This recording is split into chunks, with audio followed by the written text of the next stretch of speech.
ke kota. Alfian menyudahi pembicaraannya di telepon. Dia lalu membalikkan tubuhnya, sedikit mendongakkan kepala ke dalam kamar untuk mencari Aisyah yang tidak nampak olehnya. Dia lalu melihat pintu kamar mandi yang tertutup. Masih. Alfian tak peduli walaupun sebenarnya dia tahu ini sudah terlalu lama bagi istrinya itu berada di sana. Tapi sekali lagi dia tak peduli karena sekarang yang ada di pikirannya hanya sang kekasih yang saat ini sedang hancur hatinya. Ya, saat ini wanita yang dicintainya pasti tengah merasa hancur karena Alfian telah menikahi wanita lain.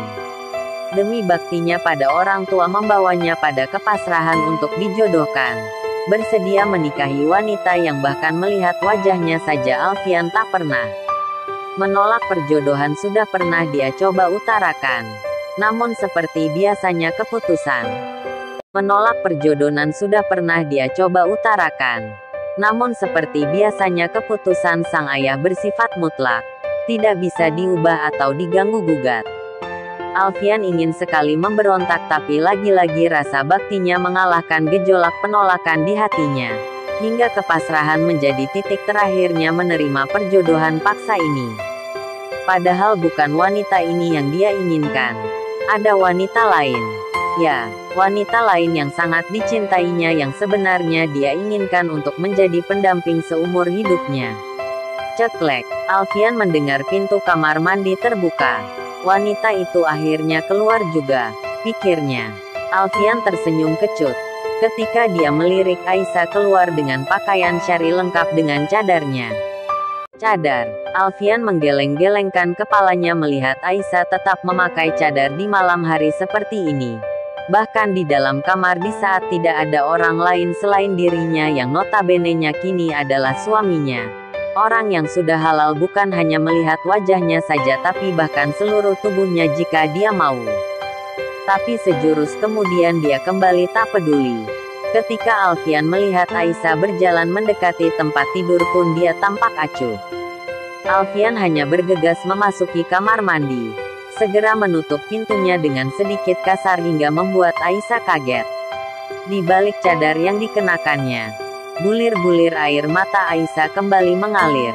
Sembari mengambil satu bantal di atas tempat tidur, Aisyah menahan kesakitan yang teramat dalam. Aisyah merutuki nasibnya. Bukan saja akan diabaikan, apalagi berharap untuk diterima sebagai istri dan dicintai. Suaminya justru memperlihatkan sikapnya yang dingin dan kasar. Beberapa saat kemudian, mendapati Aisyah sudah berbaring di sofa ketika dia keluar dari kamar mandi membuat Alfian merasa lega. Seolah wanita itu tahu akan keinginannya jika malam ini tidak akan terjadi sesuatu. Bukan hanya malam ini. Alfian memastikan jika tidak akan pernah terjadi sesuatu di antara mereka juga di malam-malam berikutnya. Dia sudah berjanji pada Anita jika istrinya tidak akan pernah disentuhnya. Semuanya dia lakukan sebagai bukti cintanya pada Anita dan bukti bahwa pernikahan ini bukanlah kehendaknya. Lagi pula, sebenarnya bagaimana dia bisa menyentuh Aisyah? Ikatan pernikahan saja yang menyatukan mereka, hingga membuat keduanya berstatus suami istri. Namun baginya wanita itu adalah orang asing yang tidak dikenalnya. Alfian menghempaskan tubuhnya ke atas tempat tidur, dengan cepat memiringkan badannya membelakangi Aisyah. Hingga malam itu, tidak ada sepatah kata pun perbincangan di antara keduanya semenjak mereka telah sah menjadi suami istri. Mereka terlalu sibuk dengan pikirannya masing-masing. Alfian sibuk memikirkan Anitanya, sementara Aisyah dengan kesedihannya. Keesokan harinya, pada saat sarapan, Alfian berbicara kepada kedua orang tuanya jika dirinya harus segera kembali ke kota. Tentu saja orang tuanya kaget karena sepengetahuan mereka masa cuti putranya belum habis. Rumah sakit membutuhkanku tiba-tiba. Banyak pasien yang harus menjalani operasi, jawab Alfian ketika ibu menanyakan alasan kepulangannya ke kota dipercepat. Baiklah, cepatlah kembali ke kota kalau seperti itu. Ayah ternyata cukup mengerti. Alfian terlihat senang. Dia langsung berdiri dari duduknya. Aisyah, Sebelum pergi sebaiknya sekarang kalian pergi dulu ke pondok pesantren. Pamitan kepada Umi dan Abah. Ayah melihat Aisyah yang sedari tadi hanya terdiam saja. Alfian terlihat kaget mendengar perkataan ayahnya. Dia kembali duduk sambil melihat sang ayah dengan tidak percaya. "Kenapa?" tanya ayah melihat kekagetan putranya. "Jangan katakan kalau kamu tidak berniat mengajak istrimu ke kota." Alfian terlihat gelagapan. "Iya ayah. Aku pikir Aisyah sebaiknya tinggal di sini saja bersama kalian. Jarak dari sini ke kota hanya sekitar 2 jam saja. Aku akan pulang seminggu sekali." Ayah mengerutkan keningnya. "Bagaimana bisa seperti itu? Kalian suami istri tapi akan tinggal berjauhan?" tanya ayah dengan nada sedikit meninggi. Alfian terdiam sejenak, mencari kata-kata yang tepat untuk dijadikan alasan pada sang ayah agar Aisyah bisa ditinggalkannya di sini. "Iya nak, jangan seperti itu. Kalian suami istri harus selalu bersama-sama. Lagi pula kamu juga ada yang mengurus jika Aisyah ikut bersamamu ke kota," ucap ibu yang sependapat dengan suaminya. Aisyah yang diperdebatkan hanya bisa terdiam dengan rasa sakit mengetahui jika suaminya sendiri enggan untuk mengajaknya tinggal bersama dan dia tahu pasti alasan di balik semua itu.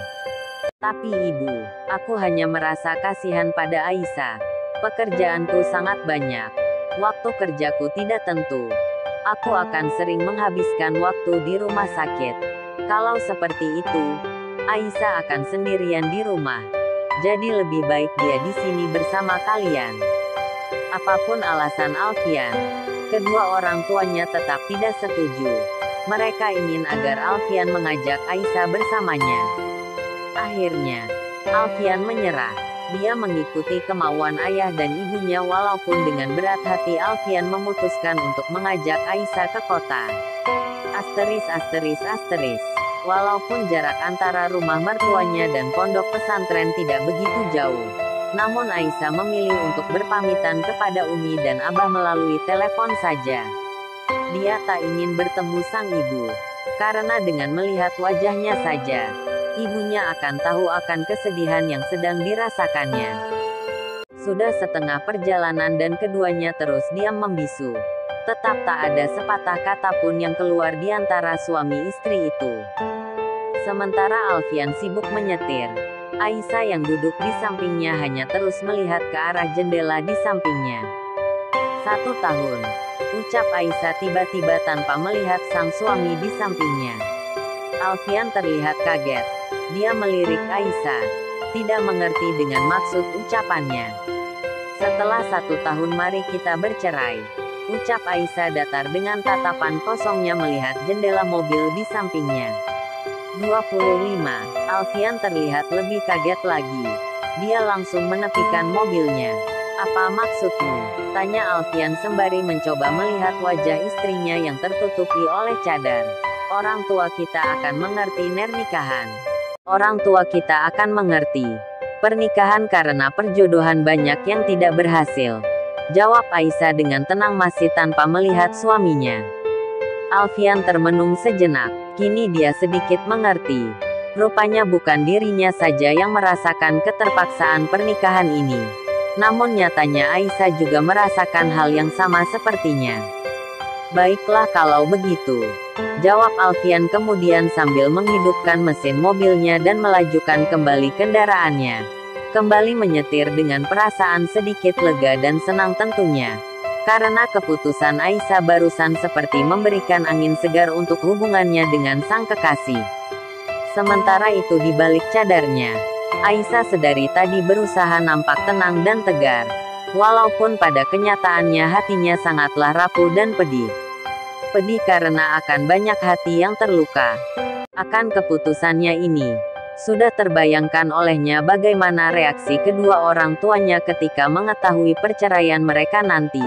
Ayahnya akan merasa bersalah karena kegagalan perjodohan ini.